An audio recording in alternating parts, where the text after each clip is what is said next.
Greetings, Nerevar. You have returned to the heart of Red Mountain, but this time you will not face me in battle. Instead, you will listen to me as I narrate some of the most terrifying tales from across Tamriel and beyond. Tales of horror, madness, and betrayal that will chill your blood and haunt your dreams. These are the stories that I have collected over the centuries, waiting for the day when you would come back to me. Welcome to Dagoth Ur's Creepypasta Corner. Are you ready to hear the truth? My wife Lynn and I have been together for 6 years and married for 11 months.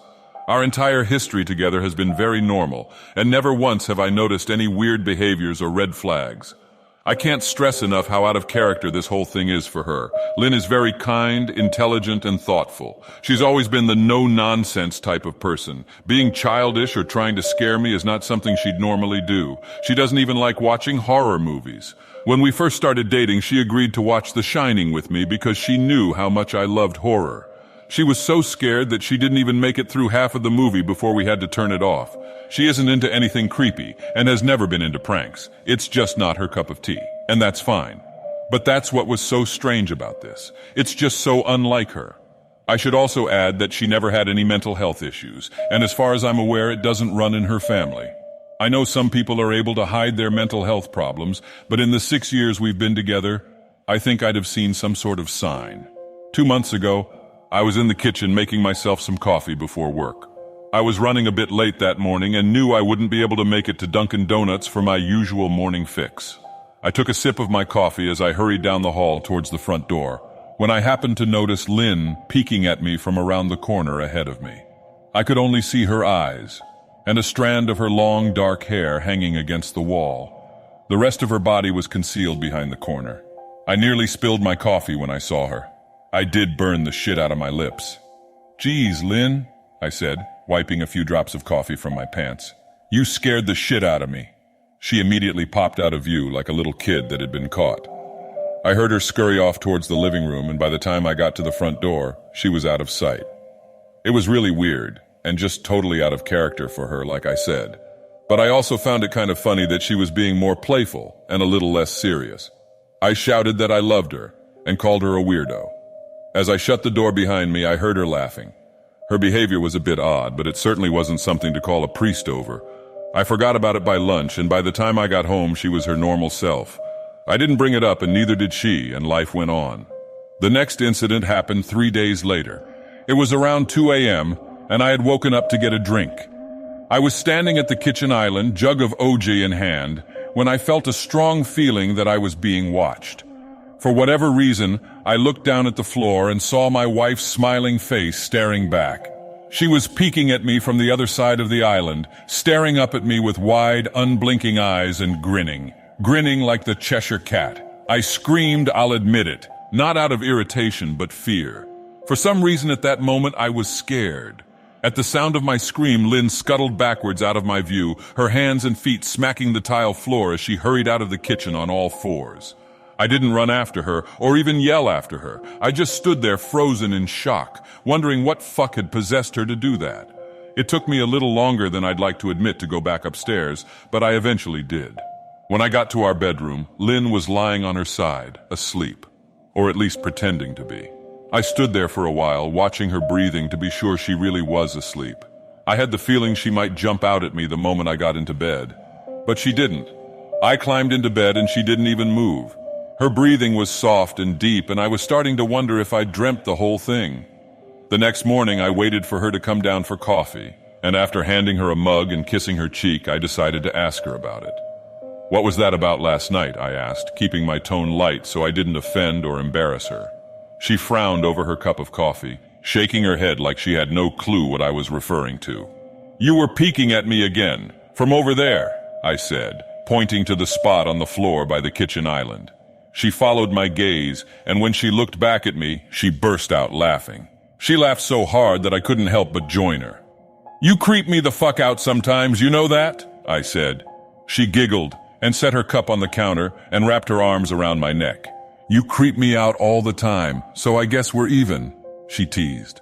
We said our goodbyes and left for work. As I drove, I kept thinking about how creepy it had been seeing her grinning at me from behind the island like that. The sounds her hands made on the floor as she crawled away, I told myself she was just trying to be silly, just trying to join me in my love of all things horror. It's not like I was afraid of her, but it still didn't sit right with me. I started seeing her peeking at me more and more. Sometimes she'd be peeking out from behind the couch or living room curtains. Once she even managed to get inside her grandmother's old trunk that sits at the foot of our bed. I might not have even known she was there at all, had the trunk's old hinges not given her away. She'd had the lid propped up just enough so that only half of her face peeked through. She'd been grinning like an excited toddler. It was unnerving. I didn't even know what to say to her. All I could do was stare. When I finally found my voice, I asked her why on earth was she doing this. She didn't answer, but she had slowly closed the lid, shutting herself inside the trunk. I just walked away, feeling disturbed. I didn't understand why she was doing it, but it clearly made her happy. I just hoped she would tire of the game quickly.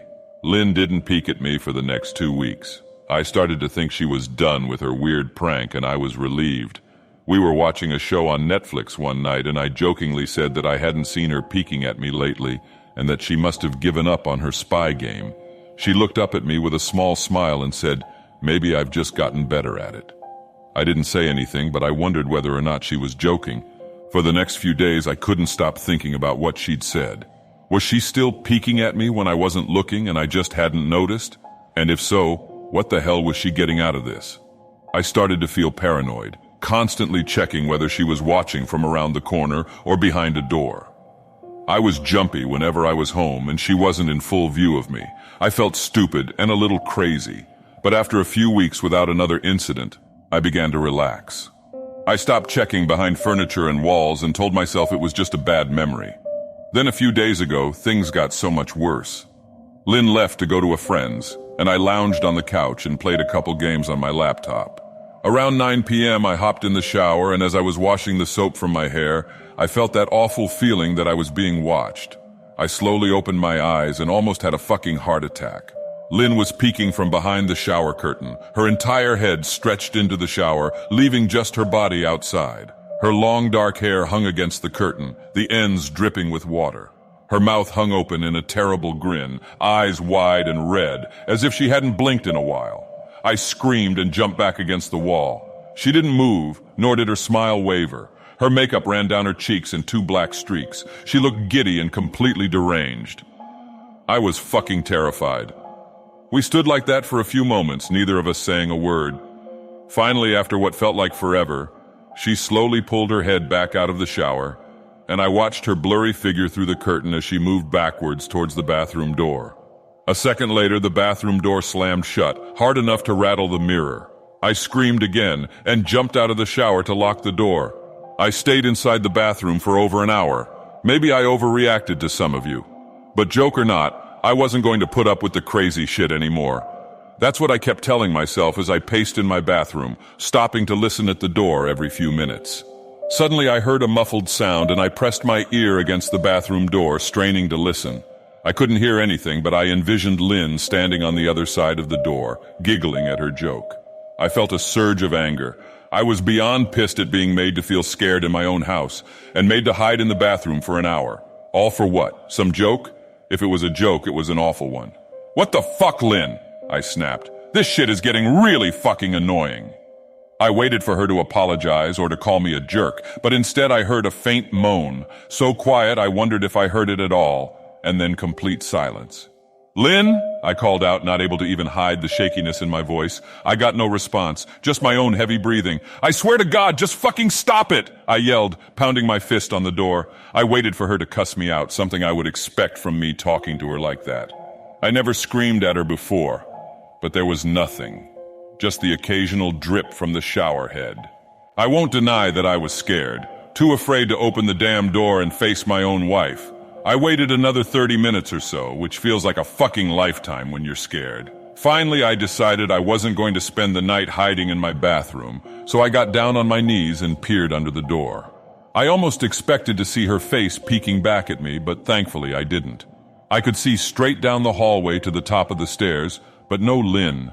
I didn't know if I should be happy about that or not.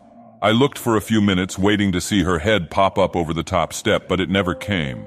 I stood up, my hand hovering over the door, and mentally prepared myself to open it. I slowly turned the lock with shaky fingers and was about to yank it open when I heard a sound that still makes me feel nauseous when I think about it. A moan, louder than before, but this time I was able to tell just where it was coming from. I turned my head to the closet door as if in slow motion and locked eyes with my wife, who was peeking out at me from the slight gap. Her eyes were still wide as ever, and her mouth was hanging open in the most grotesque gaping smile I'd ever seen. I didn't even scream. I was too scared for even that. Her hands were clasped to her chest, body trembling with sheer delight, as if she could barely contain her excitement. A short, raspy moan bubbled up from her throat, deep and raw, sending a shiver through my entire body. Somehow, I found the ability to pull the bathroom door open and ran as fast as I could all the way down the steps, snagging my keys and phone from the table in the living room before running outside to my car. I could hear her shrill laughter behind me, but I didn't hear her getting closer. I didn't bother shutting the front door. I drove away from the house faster than I legally should have, shivering the entire time, either from fear or the cold. Maybe a little of both. I hadn't grabbed a coat or even a pair of shoes. I was still in my boxers and my hair was still damp. I drove straight to my brother Chris's house about 40 minutes away, ignoring any and every call and text I got. I didn't check my phone until I was safely parked in my brother's driveway. Lynn had called 4 times and sent a flurry of texts, all wondering where I'd gone and why I left like that. I threw my phone at the dash in a rage, furious at her nonchalant attitude. My brother and his wife were surprised to see me, especially dressed in just a pair of boxers, but told me to stay as long as I needed. Chris lent me some clothes and asked me what happened. I told him Lynn and I had a fight, but didn't get into the details. I didn't want him to think I was overreacting, leaving my wife over a prank, even if it was a strange one. I mean, hadn't I encouraged her for years to lighten up instead of being so serious all the time? I had wanted her to relax and loosen up, but this was definitely not what I'd had in mind. I tried to sleep on their sofa, but my brain wouldn't let me sleep. Every time I closed my eyes, I saw Lynn's face staring at me from inside the closet. Knowing she'd been in there with me the entire time made my skin crawl. She'd never left the fucking bathroom at all. Instead, she slipped inside the closet and slammed the bathroom door shut to fool me. The mere thought of going back home gave me anxiety. I tossed and turned, unable to sleep. Chris ended up giving me a sleeping pill, so I was able to get a little rest. My sleep was filled with terrible dreams, all of Lynn's smiling face. I woke up just as the sun started to rise. My sore body ached from the sofa, and I felt drained. I knew I'd have to call Lynn at some point, but I didn't know what to say to her. I wouldn't be going home unless she gave me her word she'd never do any more creepy shit. I just wanted my wife back. Her normal, serious self never looked so good to me. I was contemplating calling her and telling her that when that familiar feeling came over me. I was being watched. I was staring at the ceiling, my heart in my throat. I didn't want to look away, but the longer I ignored the feeling, the worse it got. My eyes drifted away from the ceiling almost on their own. Her face was pressed up against the window beside the couch, staring down at me with that same gaping smile. Drool dribbled down her lips, leaving 2 long streaks down the glass. I didn't know how long she'd been there, but something told me she'd been there quite a while, possibly all night. I didn't bother screaming, though I was afraid anger trumped any fear I felt at that moment. I jumped up from the couch and pounded my palm against the glass. "Lynn, are you crazy? What the hell is wrong with you? Just go home," I shouted. "Now!" She didn't move, and her ghastly expression never changed. If anything, her smile only grew, as if she had never been more elated. I could hear Chris and his wife moving around upstairs. As if Lynn could hear them from her place outside, her head twitched slightly in their direction, and she began to close her mouth slowly. Chris called my name from upstairs, obviously concerned. I turned to see him and his wife Rebecca hurrying down the steps. When I turned back to the window, Lynn was gone. The only sign she'd been there at all was the 2 streaks of drool still dripping down the glass. I tried explaining to Chris and Rebecca about waking up to see Lynn watching me through their window. They were skeptical. Who wouldn't be? Chris and I went outside to the spot in front of the window, but there were no footprints in the dirt, just a slight indent. Animal, probably, Chris guessed, and I didn't argue. He and Rebecca assumed I dreamt the entire episode, but they didn't understand, and I was too tired to explain it to them. I called out of work that day and turned my cell off. I didn't want to face Lynn. Just talking to her was too much for me at that point. I really started to believe something was irreversibly wrong with her, that no matter what promises she made, we'd never be the same again. The thought saddened me to my core. I cried most of the morning. By noon, I figured I was ready to confront her. Give her one last chance to explain herself. I could at least give her that after 6 years, I told myself. I turned my phone on and saw the dozens of texts she'd sent, all from a seemingly concerned wife. Can we talk? I love you. Please call me. I'm really worried.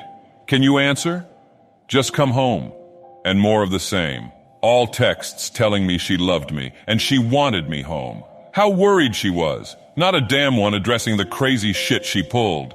Like she hadn't been acting like a character from a Stephen King book. Even her texts were different. She normally texted novels just to tell me to pick up a loaf of bread. You'd think she'd have more to say to me after her bizarre shenanigans. I know it probably seems childish to some of you who are miles away from this situation.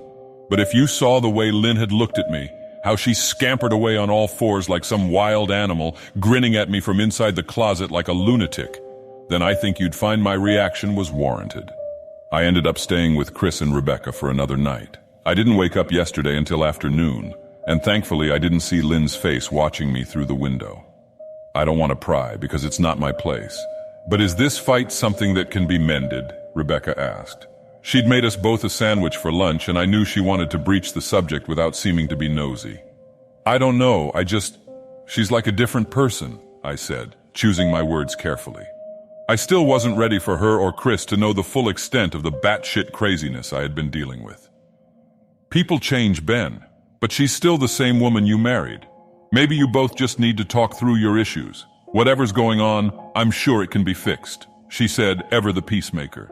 I think it's beyond that now. I don't think talking would help. I just don't trust her, I said. The words stung in my heart. I missed and loved my wife. But how could I live with someone like that? Living in constant fear didn't sound too appealing. Lynn loves you. She has to be absolutely crushed, she said. I don't know about that, I said. Well, she certainly seemed like it to me. I've never seen her so upset, very much unlike the Lynn I know, Rebecca said, shaking her head sadly. It took a full minute for her words to really sink in, and when they did, I felt dread worming its way through my skin. Wait, what do you mean? You saw her? You saw Lynn? I asked, my mouth suddenly dry. Rebecca nodded casually as if that fact wasn't nightmare fuel. Maybe for her it wasn't. She stopped by this morning just after Chris left for work, she said, cleaning the plates from the table. I didn't see her car though. Maybe she took an Uber or something. Beck, what did she say? Did she come inside? I asked, sweat starting to break out on my forehead. I began looking around, examining corners as though a predator lurked behind them. No, she just asked if you were awake yet, and I said that you weren't. I asked if she wanted me to wake you, but she said no. Just said to let you sleep, she said as she washed the dishes. That's all? She didn't say anything else? I asked. No, she looked awful though, like she hadn't slept in days. I think you should call her. I got up from the table and thanked Rebecca for lunch. I felt a little bit better at the knowledge that at least she hadn't come inside. Still, I needed to double-check that the doors were locked. I sat for a while trying to figure out what to do next. I didn't want to go home, but I felt that I owed it to Lynn to help her if I could. Hadn't I swore an oath to love and honor her through sickness and in health? Clearly, she was very sick. If she was sick, which I truly believe she was, I had to try and get her the help she needed. But I didn't even know where to start. I didn't want to call the police, and besides, what the hell was I going to tell them? That my wife was peeking at me? That she was being creepy? As bizarre as she'd been, she still hadn't committed any crime. Not yet, anyway. The police would have probably said that I was overreacting. But this wasn't some prank. It felt wrong, dangerous even, like something sinister lurked beneath her smile. I knew as her husband I was well within my rights to have her committed. But what if she simply acted normal in their presence? She'd obviously been able to fool Rebecca into thinking she was just a concerned wife. As long as the doctors didn't find her a danger to herself or others, they'd have no choice but to release her after 72 hours. I felt lost and overwhelmed. So I did what any husband in my position would do. I called her mother. I didn't want to, believe me. Her mother, Marianne, and I were never on the best of terms. We'd never fought or anything like that. She just wasn't a very warm person and wasn't really easy to get along with. She hardly ever smiled, and when she did, only her lips would move into a thin-lipped smile, leaving her eyes as blank as before. She gave off this aura that felt like she was permanently on the offensive. I'd only met her twice, and both times were for such short visits. I got the impression she didn't approve of me for her daughter. Lynn always ushered us out quickly, as she didn't want me to feel uncomfortable, which I was grateful for. Being in her mother's company felt almost unbearable, like walking on glass. I was glad when we moved 3 states away so we didn't have to see her often. I was happy to avoid the woman, but I needed her help. I really didn't want to talk to her at all, but I had to talk to someone, and someone who knew Lynn better than I did. So I grit my teeth and did what I had to. "Yes," she answered, already sounding irritated. "Marianne, it's me, Ben. Do you have a minute to talk?" I asked. I could hear her cluck her tongue in irritation. "I'm in the middle of writing some checks, but if you insist, I suppose I can spare a moment." "What is it that you want to discuss, Benjamin?" she said coolly. "It's about Lynn. She's been acting strangely, and I was wondering if you had any idea whether there was something—" I was quickly interrupted. "It's a bit difficult to follow your rambling, Benjamin. What is that you want from me?" she asked. I could almost see her standing there in her thin sweater and slacks, tapping her fingernails impatiently on the table. "I wanted to know if you'd ever noticed any odd behavior or possibly any mental health issues," I asked. There was a long, uncomfortable pause that I couldn't tell was because she was just thinking, or something else. Finally, after a few seconds, she spoke. "I'm not sure if this is one of your jokes, Benjamin, but if so, I don't find the humor in it. Now, I do have business to attend to, as I've said, so if you don't mind," she said, but I cut her off before she could get rid of me. "Marianne, it's not a joke. I'm sincerely concerned about Lynn's mental health. Her behavior has been very erratic lately. I'm very worried about her, and I figured as her mother you would be as well," I said, my frustration evident in my voice. "If you're truly concerned, then I suggest you get the health professionals involved. I don't know what you expect of me," she snapped. I could tell she was seconds away from hanging up, and for some reason I was desperate not to let her. I had the feeling that she knew a lot more than she was letting on. "Please, if not for me, do it for Lynn," I tried. I heard a faint, shaky intake of breath, as if she were trying to hold her steely persona together, but failing. "Marianne, I started. "Benjamin, I don't know what to tell you. My only advice would be to seek professional help. Do not call here again. Goodbye." I tried to call out to her, but she'd hung up. I tried to wrap my head around the call and her refusal to help me. Even if she didn't like me, why wouldn't she want to help her own daughter? I couldn't understand that. I tried to replay the conversation, desperate to find something I missed. After a while, I almost gave up until I remembered her last words to me. "Seek professional help." She'd said those words with a bit of urgency. I could have just been grasping at straws, but no, I was sure her voice had changed ever so slightly when she'd said that. As if they were very important. What had she meant? I assumed she'd been referring to medical professionals, but maybe she was referring to someone else. Someone that she didn't, for some reason, feel comfortable saying directly. Or maybe I was just desperate. I waited for Chris to get home, and after a very long and exhausting conversation with him and Rebecca, I convinced them that Lynn truly needed psychiatric help. I didn't tell them everything. I wasn't prepared to go into it yet, but I told them about our last encounter. How she'd hidden in the bathroom, peeking at me from the closet. They were obviously shocked, but thankfully they believed me. They too just wanted to help her. Still, they didn't think it was all that serious. Weird maybe, but not dangerous. They just kept saying that Lynn had to be playing some kind of weird joke. "Maybe for YouTube," Rebecca offered, if only half-heartedly. Chris didn't think we should involve the police just yet. He offered instead to go with me, and I readily accepted.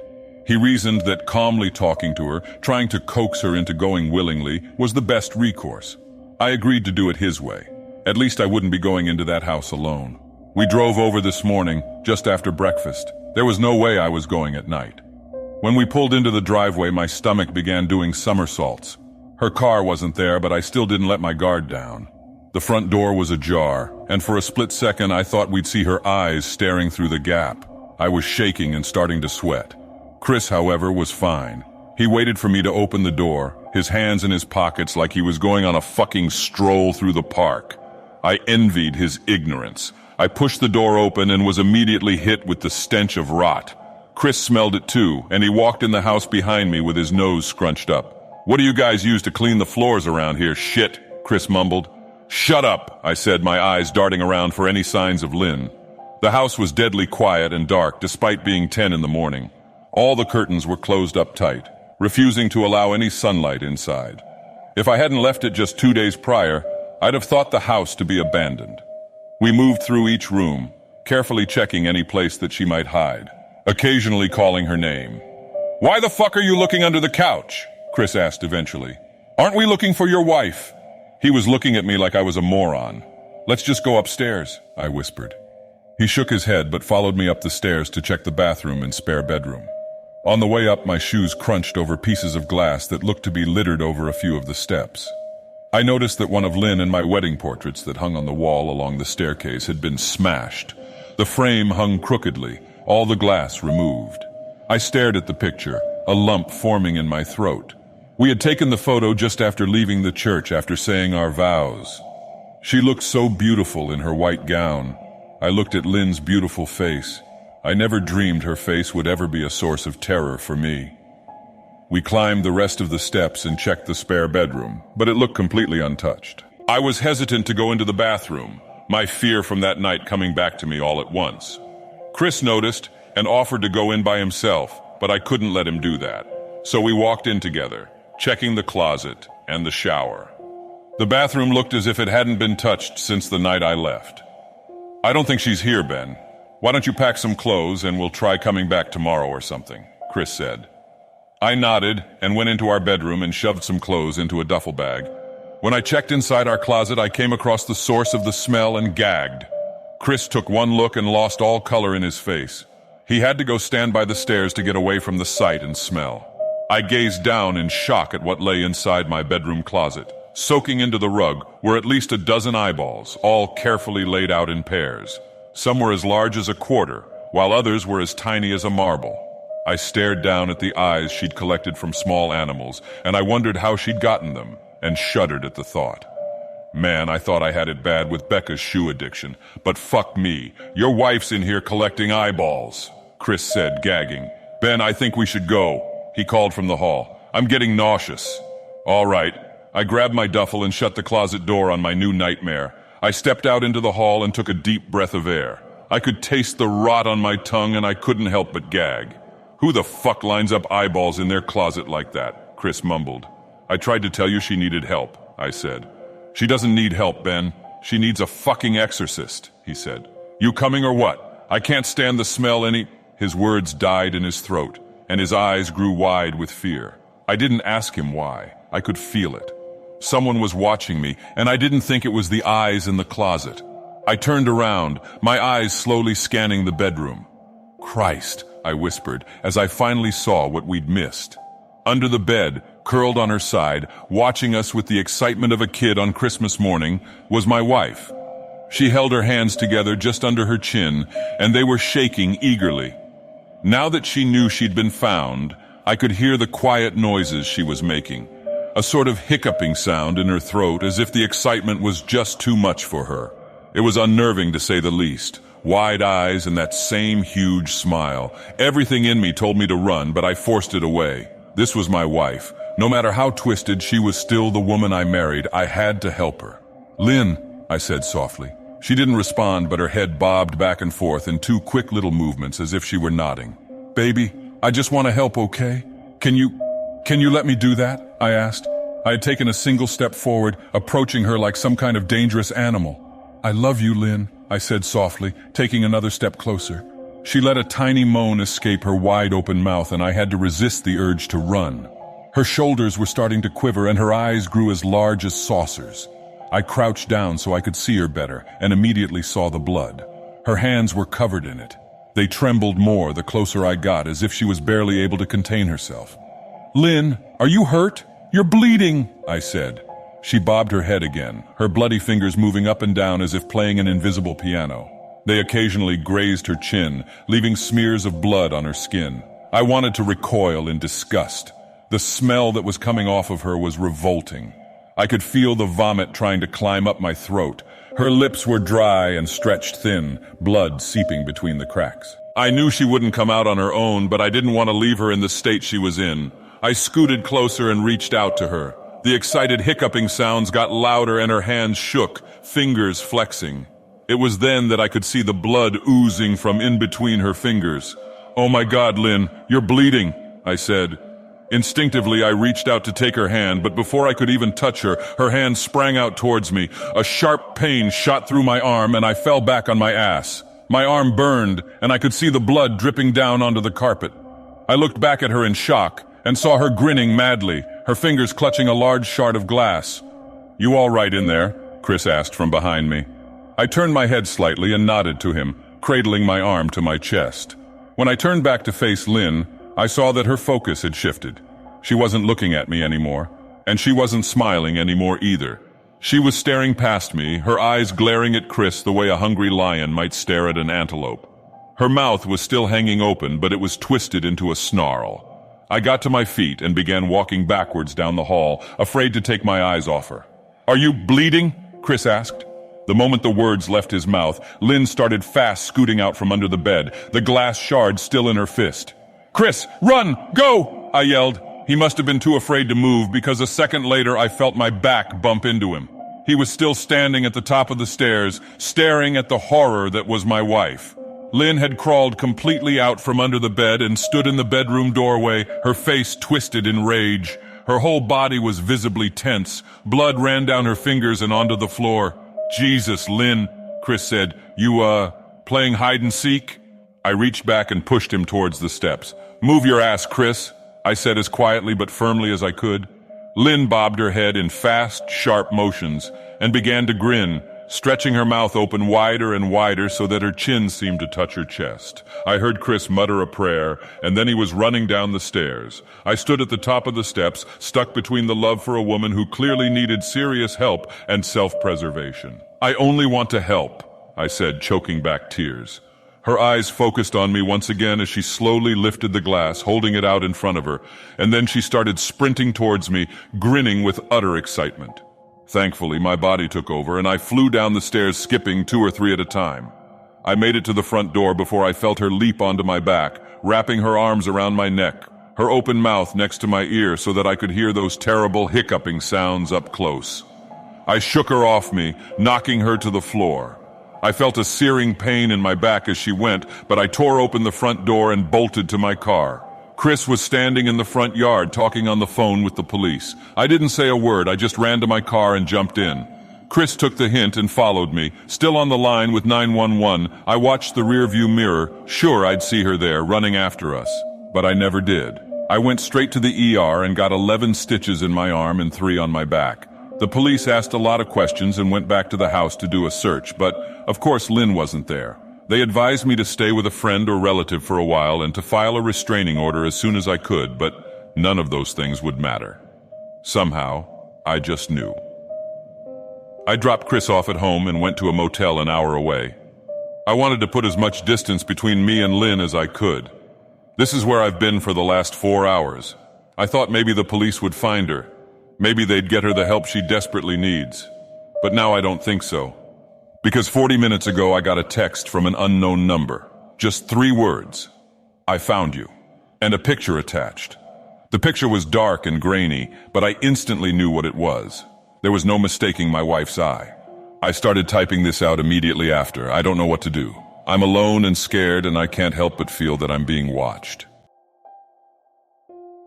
Well, Nerevar, that was a truly terrifying tale of marital horror. I hope you enjoyed it as much as I did. If you did, please smash that like button and subscribe to my channel for more spooky stories. And don't forget to ring the bell so you never miss an episode. You never know when I might come knocking on your door with a wide grin on my face. Ha ha ha, just kidding. Or am I? Until next time, this is Dagoth Ur signing off. Sleep well, if you can.